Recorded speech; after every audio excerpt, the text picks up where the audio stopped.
Lockout time.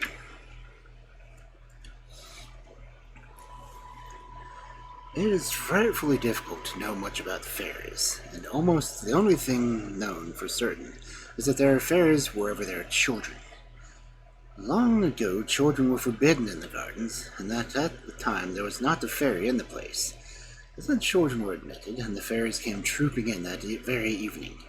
They can't resist following children, but you seldom see them, partly because they live in the daytime behind the railings, where you are not allowed to go. And also partly because they're so cunning.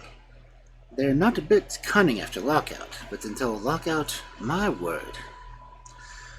When you were a bird, you knew the fairies pretty well, and you remember a good deal about them from your babyhood. Which is a pretty that you can't write down, for gradually you forget. And I've heard the children who declared that they had once never seen a fairy. Very likely if they said that in Kensington Gardens they were standing looking at a fairy at the time. The reason they were cheated was that they pretended to be something else. This is one of their best tricks. They usually pretend to be flowers, because the court sits in the fairy's basin. And there are so many flowers there that, along the baby walk, that a flower is the thing least likely to attract attention. They dress exactly like flowers, and change into the seasons, putting on white, then lilies are in, and blue for the bluebells, and so on. They like crocus and hyacinthus best of all. They are partially bit to the color, but tulips, exceptionally white ones, which are the fairy cradles, they consider garish. And they sometimes put off dressing like tulips for days, so that the beginning of the tulip weeks is almost the best time to catch them. When they think you are not looking, they skip along pretty lively, but if you look and they fear there's no time to hide, they stand quite still, pretending to be flowers. Then, after you've passed without knowing that they were fairies, they rush home and tell their mothers that they had such an adventure. The fairy basin, you remember, is all covered with ground ivy, from which they make their castor oil, with flowers growing in it there and here and there. Most of them really are flowers, but some of them are fairies. You never know until you can be sure of them, but a good plan is to walk by looking the other way, then turn around sharply.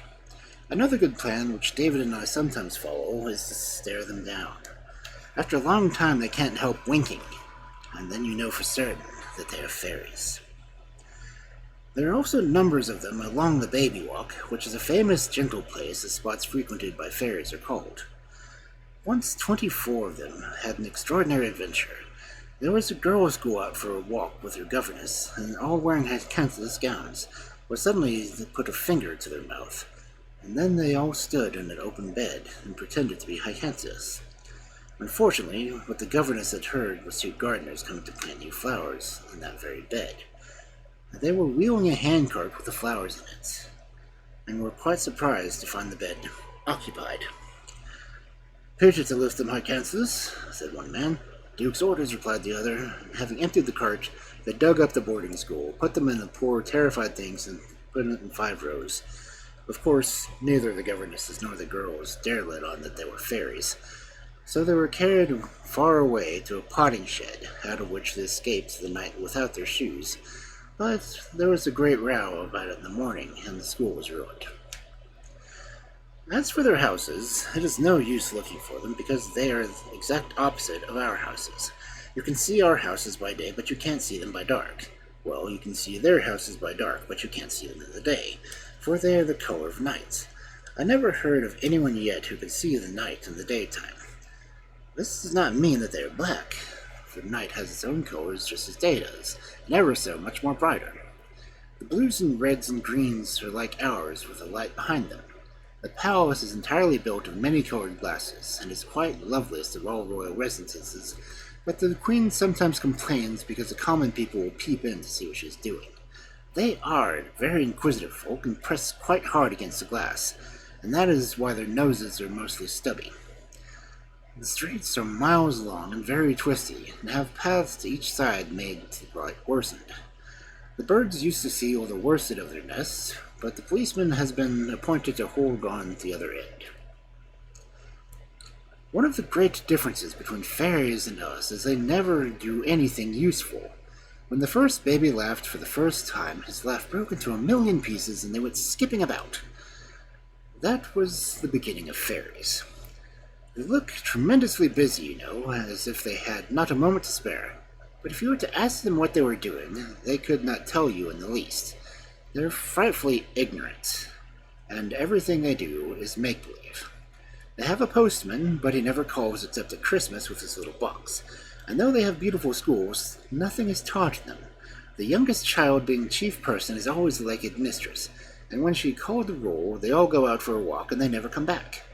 It is a very noticeable thing that, in fairy families, that the youngest is always the chief person, and usually becomes a prince or princess, and children remember this, and they think it is so among humans also, and that is why they often make uneasy when they come upon their mothers furtive putting new frills on the bassinets. You've probably observed that your baby's sister wants to do all sorts of things that your mother and her nurse want not her to do.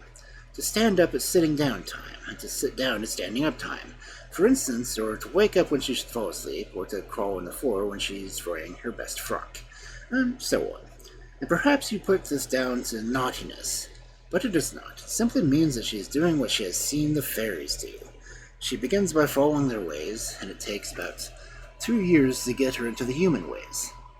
Her fits of passion, which are awful to behold, are usually called teething, and there are no such thing.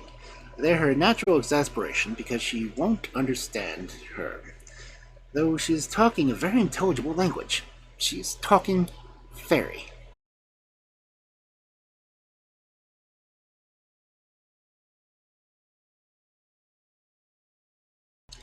The reason mothers and nurses know what her remarks mean before other people know is that Gutch means give it to me at once, while Wah is why do you wear such funny hats?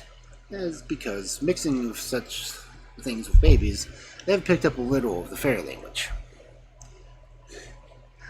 Of late, David has been thinking back hard of the fairy tongue, with his hands clutching his temples, and he has remembered a number of their phrases which I shall tell you someday if I don't forget. He had heard them in the days when he was Thrush, and though I suggested to him that perhaps he really is a little bird, he is remembering the language, he says not, for these phrases are about fun and adventures, and birds talked of nothing but nest building. He distinctly remembers that birds used to go from one spot to another like ladies at window shopping, looking for different nests and saying, "Not my color, my dear," and "How would that do with a soft lining?" and "But will it wear?" and "What hideous trimming?" and so on. The fairies are exquisite dancers, and that is why the first things a baby does is to sign to you to dance to him, and then to cry when you do not do it. They hold their great balls in the open air, and this is what's called a fairy ring. For weeks afterwards you can see the ring on the grass. It is not where the ring began, but where they make it waltzing around and around. Sometimes you will find mushrooms inside the ring, and these are fairy chairs that the servants have forgotten to clear away. The chairs and the rings are only telltale marks that these little people leave behind. They would remove even these were they not so fond of dancing that they tow it to the very last moments of opening the gates. David and I once found a fairy ring, quite warm. But there is also a way of finding out the ball before it takes place. You know the boards which tell at what time the gardens are to close today? Well, these tricky fairies sometimes slightly change the board on the ball night, so that it says the gardens are to close at 6:30, for instance, instead of at 7. This enables them to get begun half an hour earlier.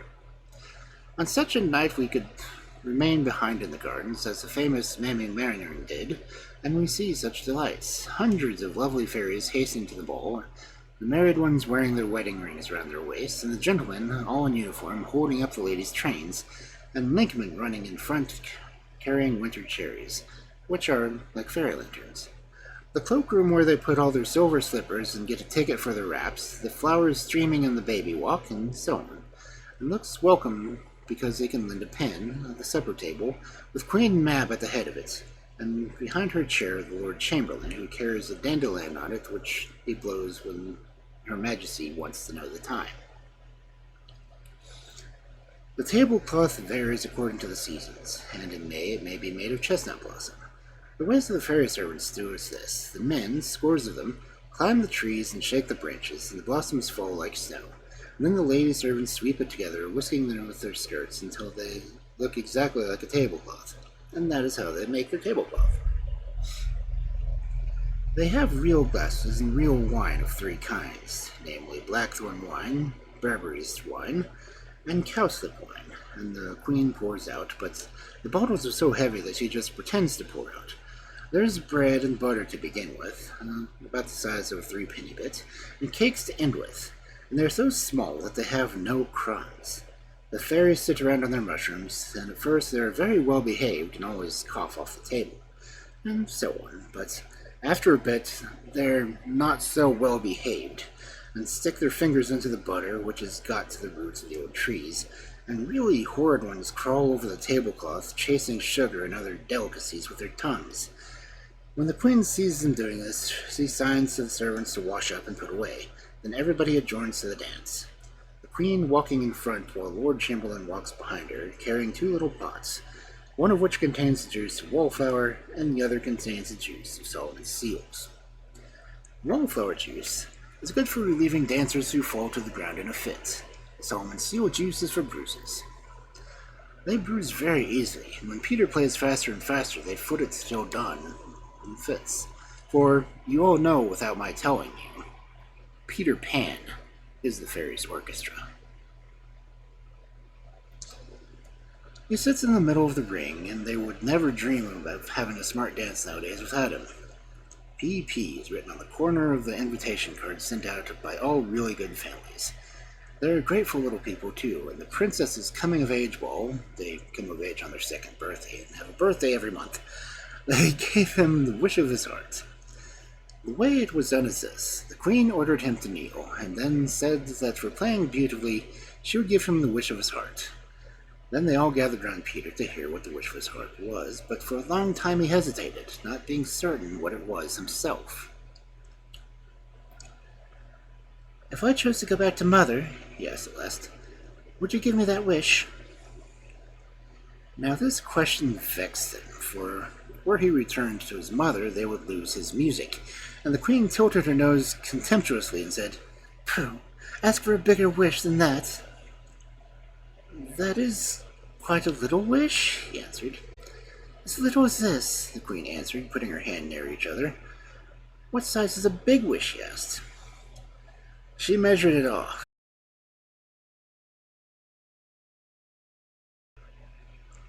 On her skirt, and it was a very handsome length. Then Peter reflected and said, "Well then, I think I shall have two little wishes instead of a big one." Of course, the fairies had to agree, though his cleverness rather shocked them, and he said that his first wish was to go to his mother, but with the right to return to the gardens if he found her disappointing.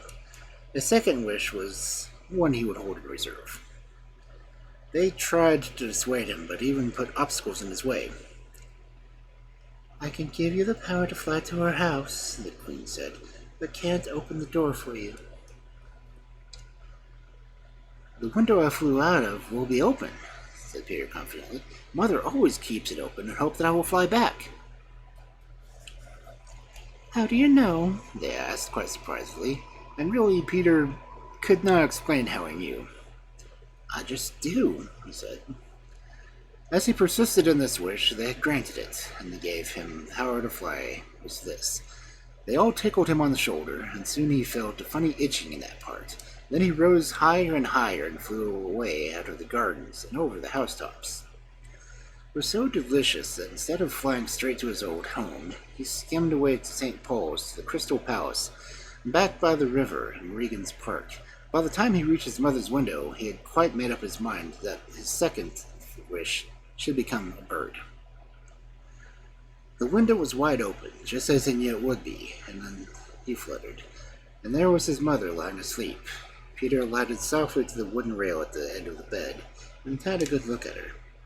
She lay with her head on her hand, and the hollow of the pillow like a nest lined with her brown wavy hair. He remembered, though he had long forgotten it, that he had always gave her hair a holiday at night. How sweet the frills of her nightgown were! He was very glad she was such a pretty mother.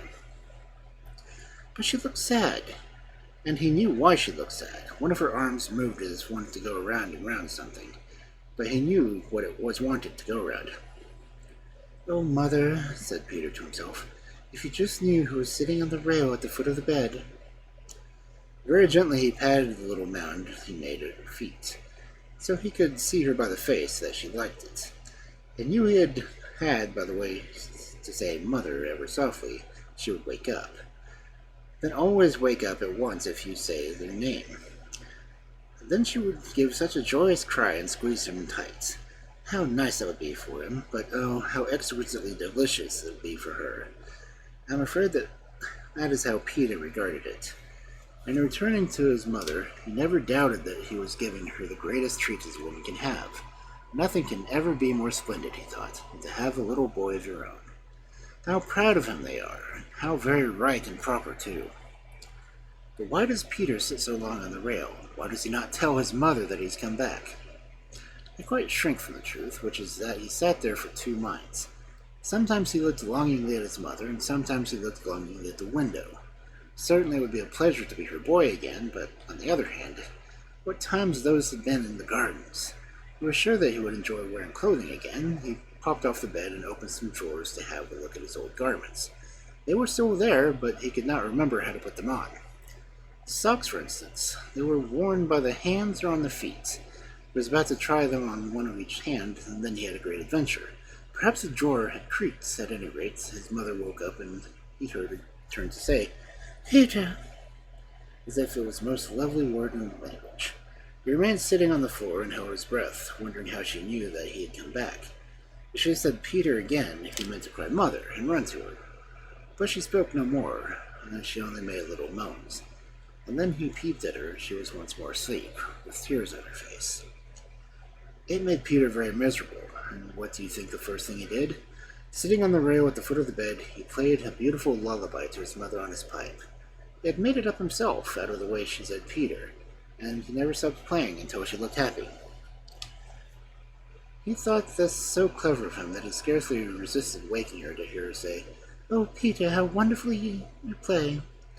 However, she was not seem comfortable, and he cast looks in the window again.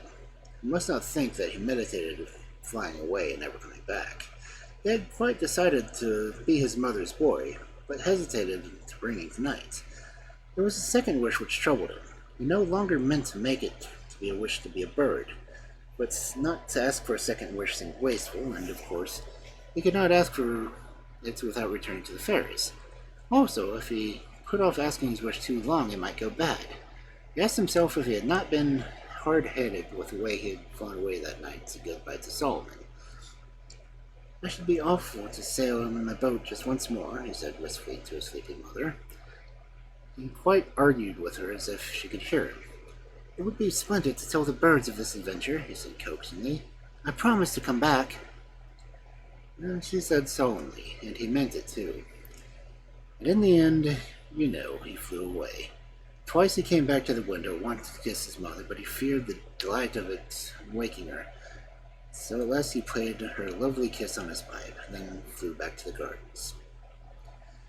Many nights and even months passed before he asked the fairies for a second wish, and I am not sure that I quite know what he delayed so long. For one reason was that he had said so many goodbyes to say, not only his particular friends, but to 100 of his favorite spots. Then he had his last sail, and his very last sail, and his last sail of all, and so on. Again, a number of farewell feasts were given in his honor, and another comfortable reason was that, after all, there was no hurry, for his mother was never weary of waiting for him. The last reason displeased old Solomon, for it was an encouragement to the birds to procrastinate. Solomon had several excellent mottos in keeping them at their work, such as, "Never put off lying today because you can lay tomorrow," and "In the world there is no second chances." And yet, here was Peter gaily putting off, and none the worse for it. The birds pointed this out to each other, and fell into lazy habits. But, mind you, though Peter was slow to going back to his mother, he was quite decided to go back. The best proof of this was his caution with the fairies. They were most anxious that he should remain in the gardens and play for them. And to bring this to pass, they tried to trick him into making such a remark as, "I wish the grass was not so wet." And some of them danced about in high hopes that he might cry, "I wish he would keep time." Then they would have said that this was a second wish. But he smoked their design, and through the occasions he began, "I wish," he always stopped in time. So when at last he was said to them bravely, "I wish to go back to my mother forever and always," they had to tickle his shoulders and let him go. He went in a hurry to the end because he had dreamt that his mother was crying, and he knew that there was a great thing she cried for, and that her hug was her splendid Peter would quickly make her smile. Well, he felt sure of it, and he was so eager as he was, nestling in her arms, that this time he flew straight to her window, which was always to be open for him. But the window was closed, and there were iron bars on it. Peering inside, he saw his mother sleeping peacefully with her arm around another little boy. Peter called, "Mother! Mother!" But she heard him not. In vain he beat his little limbs on the iron bars. He had to fly back, sobbing, to the gardens, and he was never to see his dear again. What a glorious boy he had meant to be to her, who were made the great mistake. How differently we should all act in the second chance. But Solomon was right. There is no second chance. Not for most of us. When we reach the window, it is lockout time, and the iron bars are up for life.